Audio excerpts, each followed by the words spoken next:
O Informe Blumenau Entrevista recebe o empresário Ronaldo Bongarten Júnior, ele que é vice-presidente regional da Fiesc para o Vale do Itajaí. Ronaldo, obrigado por nos atender. Que é isso, Alexandre, é sempre um prazer estar aqui à frente da sua câmera, né?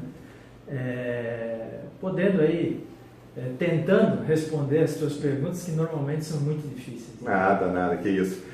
Vamos falar um pouquinho do momento da economia. Nos últimos 3 anos foram anos muito ruins para o Brasil. Sim. Já é possível dizer que a economia entrou no eixo ou ainda não? Tem que ter bastante atenção. Eu acho que não é momento de euforia ainda, Alexandre. Penso eu que nós tivemos uma redução do nosso crescimento expressiva. E nós não temos essa recuperação ainda. Então, hoje, nós ainda não atingimos números que tínhamos lá por 2014, 2015. Então, essa recuperação ela só pode ser comemorada a partir da gente atingir esses níveis de crescimento. Óbvio que quanto mais a gente desenvolve, quanto mais o Brasil cresce, né, a oportunidade as suas oportunidades de fazer negócio também crescem, né? Mas ainda não é época de euforia.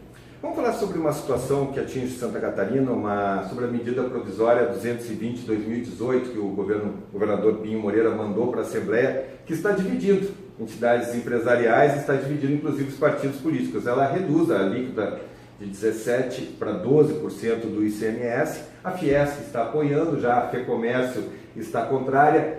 O MDB, é óbvio, na Assembleia está apoiando, o PSD está contrário. Qual é a posição? Nos explica o que está... Porque, em tese, redução de impostos é sempre bem-vinda. Certo. A tese é a seguinte, óbvio, você acabou de responder parte da sua pergunta, né? Óbvio que redução de impostos, ela é sempre bem-vinda. Redução de carga tributária é a bandeira da Federação das Indústrias. Mas a gente não pode fazer isso da noite para o dia. A gente tem que discutir, né, perante a iniciativa privada quais serão os impactos disso. Não é simplesmente você reduzir a carga tributária. Você tem que ver os efeitos que podem ocorrer em determinados setores. E, pelo que a gente vem ouvindo, o barulho está grande, o efeito na indústria têxtil, na indústria calçadista está sendo muito forte. E nós não podemos, num momento como agora, de recuperação econômica, tema que a gente estava discutindo há pouco, de correr risco de prejudicar algum setor. Nós já estamos enfrentando problemas no assunto do frango. Sim. Nós agora estamos vivendo uma barreira do frango. Então, essa barreira também tem que ser superada e aí sim, iniciativa privada e governo tem que trabalhar junto para reverter uma posição dessa. Então, como o governo e a iniciativa privada trabalham junto para resolver determinados assuntos, esse assunto em específico da MP 220, ela também deveria ter sido um pouco mais discutida. Até porque existem nas entrelinhas assuntos que não são explicáveis. Então a gente precisa entender um pouco melhor. Mas eu concordo com você, a redução da carga tributária é a maior bandeira que a Federação das Indústrias trabalha, tirando a educação que você acabou de presenciar em um momento bem importante. Mas ela tem que ser racional. Ela tem que ser alguma coisa que não prejudique setores. Setor esse que, inclusive, está liderando a empregabilidade no estado de Santa Catarina. Vamos falar sobre política. A gente viveu, talvez, os últimos 3 anos mais traumáticos, pelo menos da história recente do Brasil, com a cassação de um impeachment de uma presidente, com uma prisão do ex-presidente, as denúncias de corrupção não param. E agora está na hora de, pelo menos, ter algum aprendizado disso, que é o processo eleitoral que está chegando aí para outubro. Como é que você vê o cenário político nacional? O senhor acredita que o povo amadureceu a ponto de ter mais convicção na hora de escolher seu representante? Alexandre, essa pergunta é muito boa. Eu tenho a impressão de que se a eleição fosse em 2019, a gente estaria um pouco mais maduro. Nós estamos correndo um risco muito importante em 2018. O cidadão, o eleitor, ele vai ter que meio que aprender na marra a votar direito. Ele vai ter que saber que no momento que ele está dando confirma, aquele confirma deve representar a coisa mais importante que ele já fez na vida dele, que é a virada desse ambiente ruim que nós estamos vivendo político. A escolha do melhor candidato, do melhor representante, ela vai ser fundamental para que a gente tire esse país da situação que ele está. Hoje nós temos cerca de 15 pré-candidatos, né, colocados, vão ter outros nomes que vão ser inseridos, outros que vão ficar pelo caminho. Na sua avaliação, esses nomes que estão ali, é possível fazer uma boa escolha? Sim, com certeza. Nós temos bons nomes, né? Claro que devem sair novos nomes, né? Devem sair novos nomes. A gente ouve nos corredores aí alguns nomes que podem ser pré-lançados. É que existe uma indefinição muito grande hoje, né? Você hoje nem exercita a política como pessoa física, né? A pessoa física hoje que gostaria de exercer a política tinha que se fiar a algum partido, tinha que se colocar à disposição de alguma coisa. Eu sempre falei ainda agora no almoço com os funcionários que eu tenho na empresa, que almoçaram comigo, né? De que a grande responsabilidade do eleitor não é simplesmente o voto também. É também a participação política nesse mundo que nós vivemos, né? A democracia já fala por si só. É a participação de todos, é a voz de todos que tem que ser ouvida.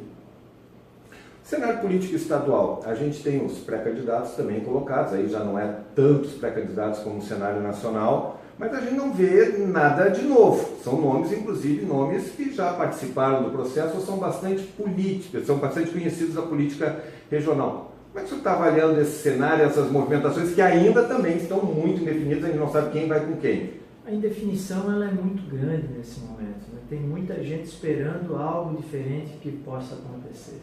Então eu acredito, Alexandre, que vai ter muito candidato que ainda vai aparecer, vai ter muito candidato que vai desistir, vai ter muita mudança o brasileiro está acostumado a decidir aos 49 do segundo tempo.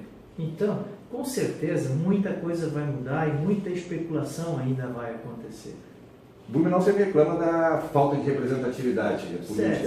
Sempre foi uma bandeira defendida aqui pelas entidades, né? Nós temos uma possibilidade sui generis, inédita, que eu não me recordo desde o tempo que eu estou aqui em Blumenau, desde 1993, que é a possibilidade de 3 ex-prefeitos de Blumenau estarem numa chapa majoritária. Décio Lima, pelo PT, pelo campo da esquerda, o ex-prefeito João Paulo Klein e agora o ex-prefeito Napoleão Bernardes. Essa é uma possibilidade histórica, inclusive os 3 podem estar disputando pleitos, inclusive em posições diferentes. Você que é um estudioso da política, né, muito mais do que eu, você sabe que isso é praticamente impossível. Os nomes vão se acomodar. Mas o senhor não acredita que, por exemplo, não pode possibilitar um Napoleão no Senado, um João Paulo de vice numa outra chapa? Tudo pode acontecer, aquilo que eu estava te falando. As composições, elas não estão nem perto de começar a se alinhar. Então, com certeza, muita coisa vai acontecer. Eu espero que a racionalidade política paire na cabeça dos nossos representantes e que realmente as coisas sejam resolvidas com bom senso, aproveitando as oportunidades e aumentando ainda mais a participação do Vale do Itajaí no que se diz respeito à representatividade. Mas seria uma possibilidade bastante interessante. Por que não? Aí, nesse caso, estamos falando, tem três ex-prefeitos, né, com a possibilidade de estar na majoritária, mas a gente corre um risco grande com relação à Câmara dos Deputados, por exemplo, aonde que se decide muita coisa do cenário nacional, dos rumos do Brasil. E aí eu queria também te colocar como uma liderança empresarial bastante importante. E o senhor, quando foi presidente da CIB, se eu não estou muito enganado, a CIB já lançou campanhas de defesa do voto útil para que as pessoas voltassem aqui.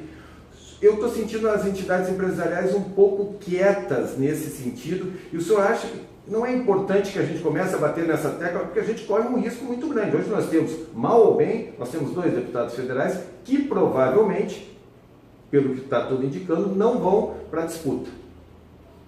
Eu não posso falar pelas entidades empresariais locais, até porque já não participo ativamente do processo. Agora, o meu sentimento é de que elas estão sim participando. Elas estão sim participando, elas estão envolvidas e estão preocupadas. O problema são as grandes indefinições que vêm acontecendo. Nós temos que reconhecer que nós não tivemos muito sucesso nas outras campanhas. Nós conseguimos, você não acabou de dizer, nós temos 2 deputados, Blumenau e região, Vale do Itajaí, já teve 4, 5 deputados federais, 4, 5 deputados estaduais, e hoje nós temos uma representatividade minúscula. Nós temos 3 deputados estaduais. Mas pode piorar, né? Não acredito. Para federal você não acredita? Eu não acredito que o eleitor de Blumenau vote tão mal como nós já votamos. Nós perdemos representatividade. Então nós vamos ter que crescer na representatividade. 2 vagas, Blumenau não merece 2 vagas, Blumenau merece 5 vagas. Basta o eleitor ser inteligente e votar consciente. Para encerrar, essa é a sua avaliação sua sobre o papel do empresário, do empresariado na política. A gente vê alguns nomes de empresários importantes aqui de Blumenau, do país inteiro, colocando seu nome para disposição. A questão dos 2 anos, seu próprio nome foi bastante cogitado para candidatar-se a prefeito de Blumenau. Como é que o senhor vê? O senhor reconhece que os empresariados estão mais dispostos a colocar a cara para bater num processo político, que é um processo desgastante, é um processo que envolve muitas questões? Cada vez que eu ouço o nome de um empresário se colocando à disposição do eleitor, isso me deixa muito feliz. Você me conhece há bastante tempo, você sabe que a bandeira da representatividade sempre foi uma bandeira que eu defendi muito, né? Não existe como você conquistar as coisas sem você ter representatividade, né? Então, com certeza, a classe empresarial vem acordando.